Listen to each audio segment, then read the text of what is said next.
The ladies agreed. But resumed Dr. Losburn, if it happens that, by our judgment, he seems to be thoroughly bad sort, then he must be left to his fate, and justice be allowed to take its course. I warn you that this is equally possible. And so they awaited Oliver's waking. It was longer than the doctor had said, and finally Oliver was awake. Under their questioning, he told his whole story.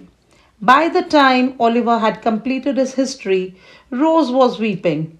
Mrs. Maylie was also close to tears, and even the doctor was much affected and moved. There was no doubt now that the boy had to be saved. Accordingly, Dr. Losburn talked to Giles and Brittles. They were now so confused about the darkness, the pistol shot, and the fast events that they were not sure that this was the same boy at the robbery on the previous night. The policeman who visited also came to the same conclusion after talking to Giles and Brittles.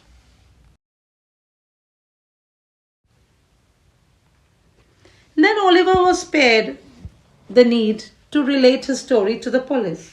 Oliver was now looked after by Mrs. Maylie and Rose, who were beginning to get fond of him. He grew strong and healthy very fast. Oliver could not find the words to thank them properly.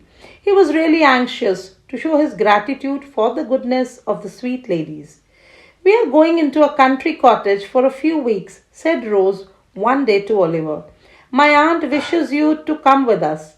The quiet place, the pure air, and the beauties of spring will do all of us a lot of good.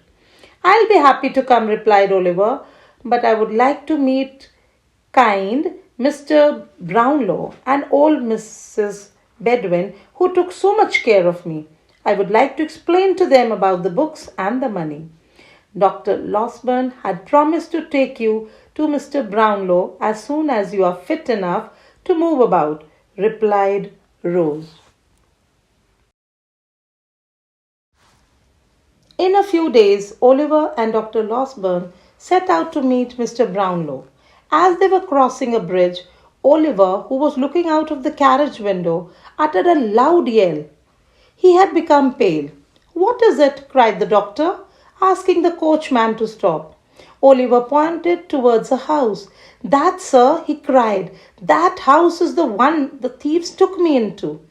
The devil it is, cried the doctor, getting out of the coach and running towards the house that Oliver pointed out.